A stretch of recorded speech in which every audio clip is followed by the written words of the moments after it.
South India shopping mall the wedding మంత్ర సరికొత్త wedding collection south India shopping mall. Attention please. శ్రోతల కోసం, వీక్షకుల కోసం ఒక అద్భుతమైన ఇంటర్వ్యూతో నేను మీ ముందుకు వచ్చానమాట.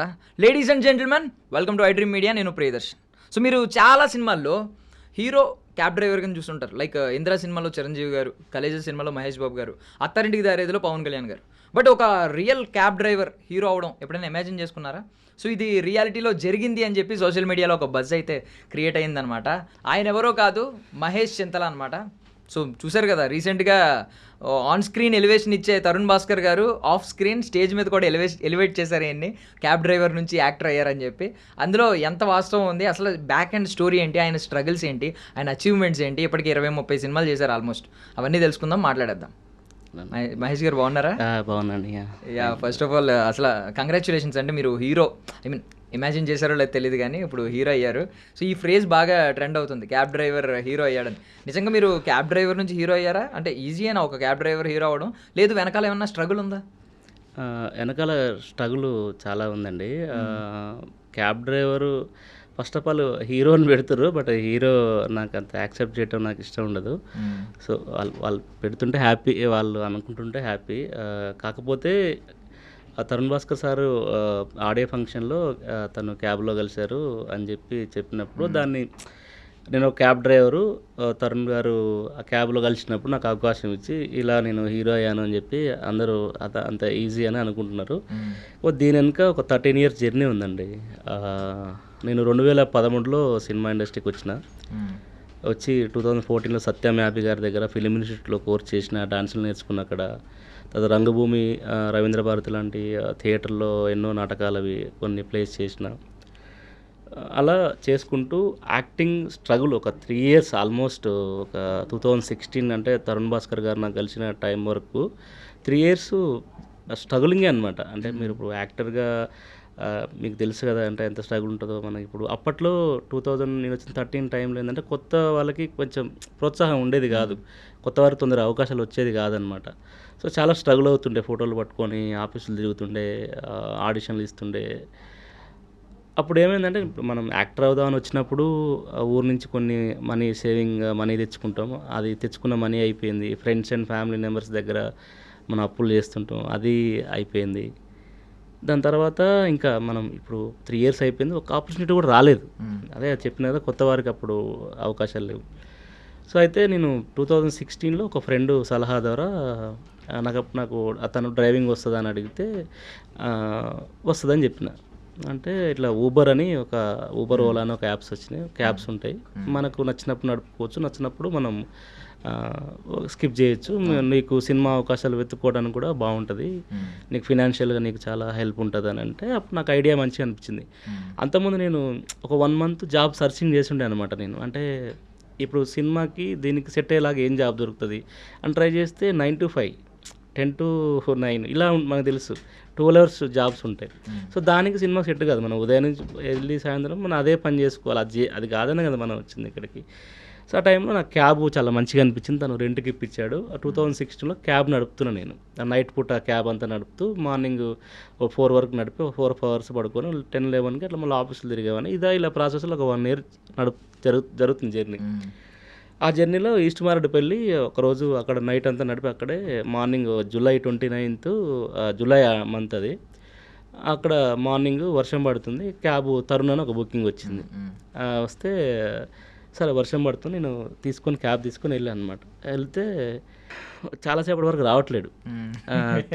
అంటే చూసిన ఒక 5 నిమిషాలు 10 నిమిషాలు అయింది, 15 నిమిషాలు అయింది, ఒక 15-20 minutes వస్తుంది, రావట్లేడు. వర్షం పడుతుంది, నైట్ అంతా నేను నిద్రగాచున్నా. ఇంటికి వెళ్ళాలి, డ్రాప్ పెట్టుకున్నా. మీకు తెలుసు క్యాబ్ ఇంటికి వెళ్ళేటప్పుడు డ్రాప్ పెట్టుకున్నప్పుడు చిత్రపూరి కాలనీలో ఉంటుంది అనమాట.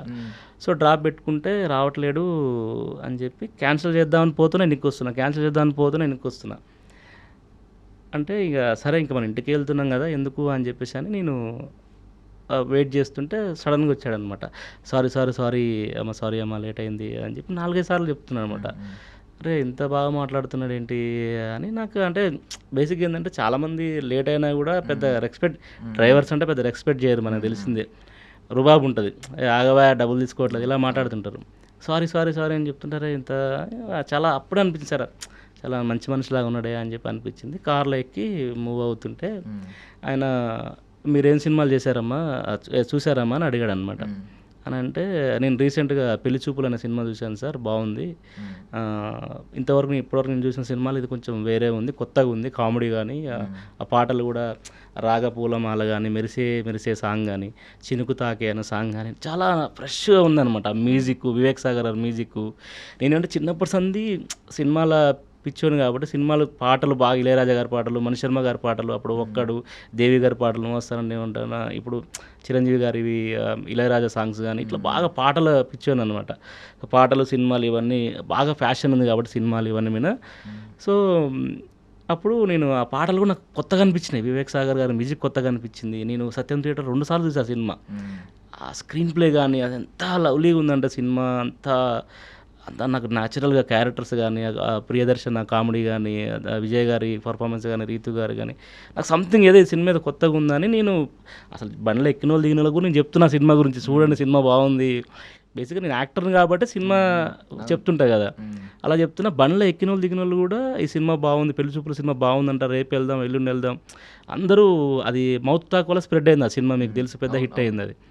సో అట్లా నేనంతా జర్నీ ఆయన చెప్తున్నా, మా తరుణ్ భాస్కర్ సార్కి చెప్తున్నా. ఆయన డైరెక్టర్ గారని నాకు తెలియదు, నేను యాక్టర్ని ఆయనకి తెలియదు. ఒక కస్టమర్ లాగా, డ్రైవర్ లాగా మేము మాట్లాడుకుంటున్నాం. అలా కొంచెం ముందుకు వెళ్తుంటే ఆయన ఇట్లా బాగుంది సార్, చాలా బాగుంది, మీరు కూడా చూడండి అని నేను ఆయనకి చెప్తున్నా. ఆయన డైరెక్టర్ నాకు తెలియదు. సో ఏం బాగుంది సినిమా, అది అందులో డ్యాన్సులు లేవు, ఫైట్లు లేవు, పెద్ద మేకప్లు కూడా లేవు, వేస్ట్ సినిమా బాగాలేదు, అది ఏం బాగుంది సినిమా అది అంటుండు.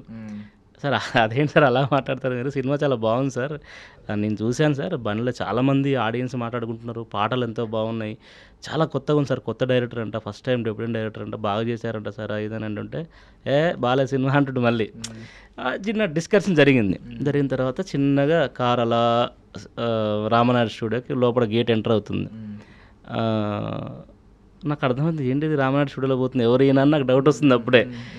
ఎవరు సార్ మీరు అన్న నేను అని అంటే, నువ్వు అన్నావుగా పెళ్లి చూపులు సినిమా అని, ఆ సినిమా డైరెక్టర్ నేనే, నా పేరు తరుణ్ భాస్కర్ అన్నాడు. సార్ సారీ సార్, నిజంగా మాకు మీరు ఆ డైరెక్టర్ గారు తెలియదు సార్ నాకు అని అంటే, పర్లేదమ్మా అని చెప్పి నా హానెస్ట్, నా సినిమాల పట్ల ఆయన నిజాయితీ అంతా నచ్చి, మీరు నెక్స్ట్ సినిమా చేస్తే నాకు ఛాన్స్ ఇవ్వండి సార్ అని నేను అడిగాను. నేను అంటే ఖచ్చితంగా ఇస్తా, నా నెంబర్ తీసుకో, నా పేరు తరుణ్ భాస్కర్ గుర్తుపెట్టుకో అని చెప్పి నా నెంబర్ ఆయన నెంబర్ నాకు ఇచ్చి, నేను ఆయనతో సెల్ఫీ తీసుకొని కొద్ది రోజులు ఫోన్లు చేయటం, అప్పుడప్పుడు మెసేజ్లు పెట్టడం చేసిన.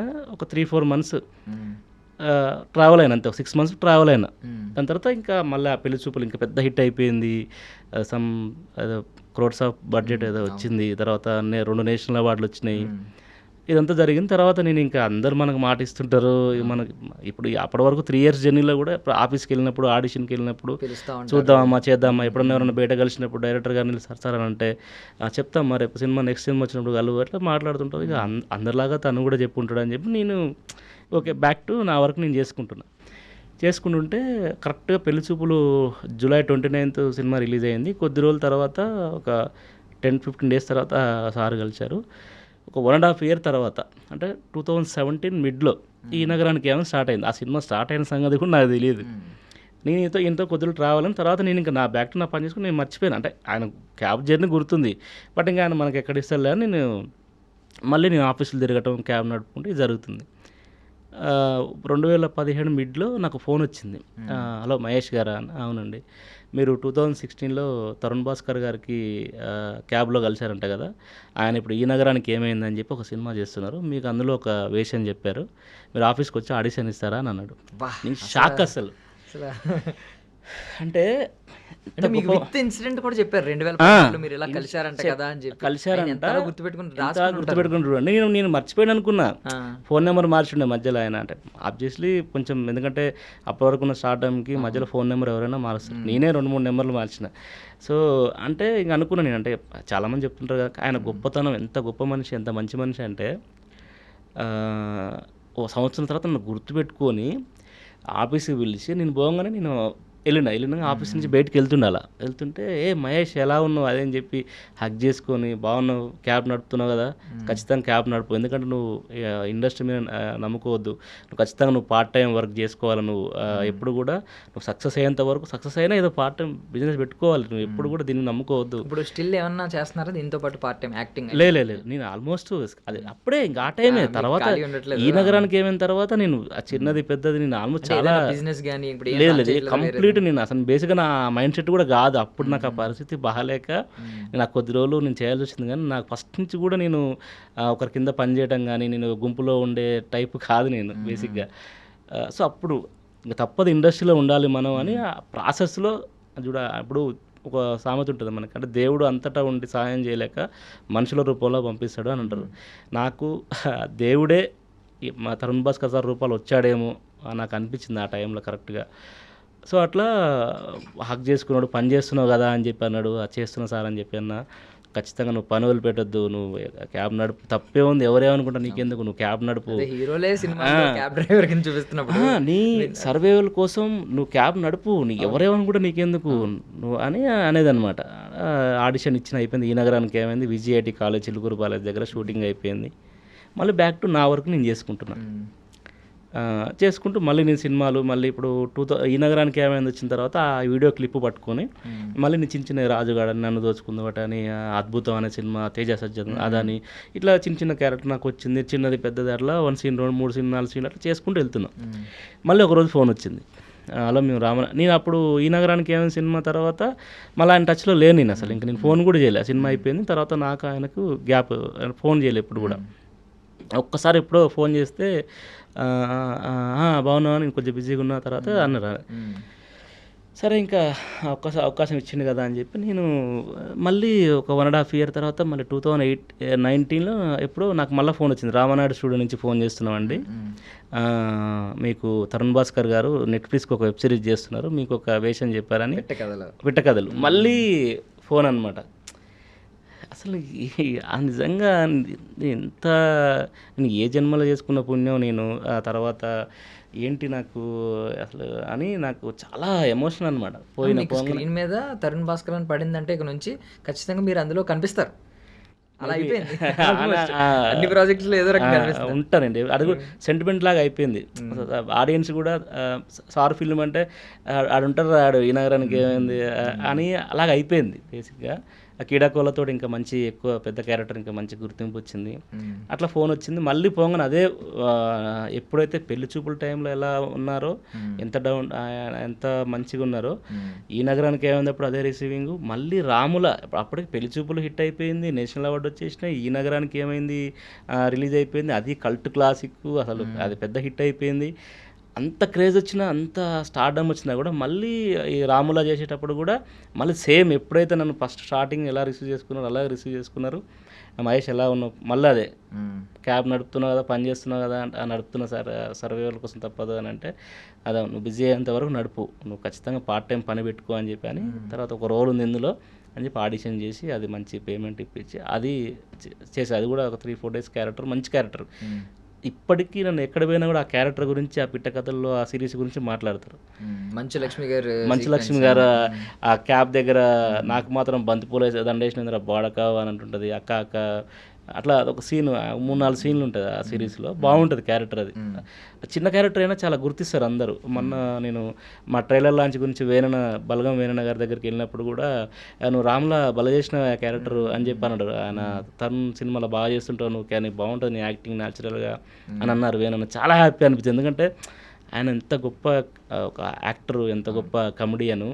ఆయన నన్ను అరే బాగా చేసినవాను అని అంటే నిజంగా నాకు అంటే ఇక చాలా చాలా హ్యాపీగా ఫీల్ అయ్యాను అనమాట. అంటే మనం ఏదైతే అనుకొని వచ్చినామో అది రీచ్ అవుతుంది నిజంగా అని. ఈవెన్ బద్మాషులు సినిమా రిలీజ్కి ముందు కూడా ఈ ట్రైలర్ టీజర్ చూసారనుకో, కింద కమెంట్స్ ఎక్కువ బలగం సినిమాలా ఈ సినిమా కూడా పెద్ద హిట్ అవుతుంది అని చెప్పి చాలా మంది అదే పెట్టారు. బలగం సినిమా ఒక ఎమోషనల్ వేలో వెళ్తే ఇది ఎమోషనల్ మెసేజ్తో పాటు ఫన్ అనమాట. ఒక పల్లెటూరు వాతావరణం ఉండట్టు అని కూడా వచ్చింది. సో అలా తర్వాత రాముల అయిపోయింది. మళ్ళీ కీడాకోలలో నాకు మళ్ళీ పిలిచి మళ్ళీ సత్య అనే క్యారెక్టర్ మళ్ళీ ఇచ్చారనమాట. సో ఇప్పుడు ఆయన హీరోగా చేస్తున్న మలయాళం సినిమా రీమేక్లో కూడా మంచి క్యారెక్టర్ ఇచ్చారు. అలా నన్ను అయిపోయింది అది షూటింగ్ అయిపోయింది ఇప్పుడు కొత్త షూటింగ్ సినిమా, అయిపోయింది. ఓకే. అలా తరుణ్ భాస్కర్ గారు నాకు ప్రతి సినిమాలో ఈ నగరానికి ఏమైనా ఇచ్చారు, రాములాలు ఇచ్చారు, కీడాకోల ఇచ్చారు, ఆయన హీరో చేసిన దాంట్లో ఇచ్చారు. ఇప్పుడు ENE2 కూడా మోస్ట్లీ నేను చేస్తున్నా అనుకుంటున్నా, బట్ ఇంకా క్లారిటీ మేబీ నా తెలిసి చేస్తా. కనీసం నేను అందులో అట్లీస్ట్ నేను ఒక చిన్న క్యారెక్టరో లేకపోతే అట్లీస్ట్ నేను ఆ సినిమా సెంటిమెంట్ కాబట్టి ఖచ్చితంగా నేను ఆ సినిమా నేను చేస్తా. నెక్స్ట్ ఆయన ప్రతి సినిమాలో నేను చేయాలనే కోరుకుంటా, ఉండాలని అనుకుంటా. ఆయన కూడా ఫ్యామిలీ లాగా నన్ను ఫీల్ అవుతా.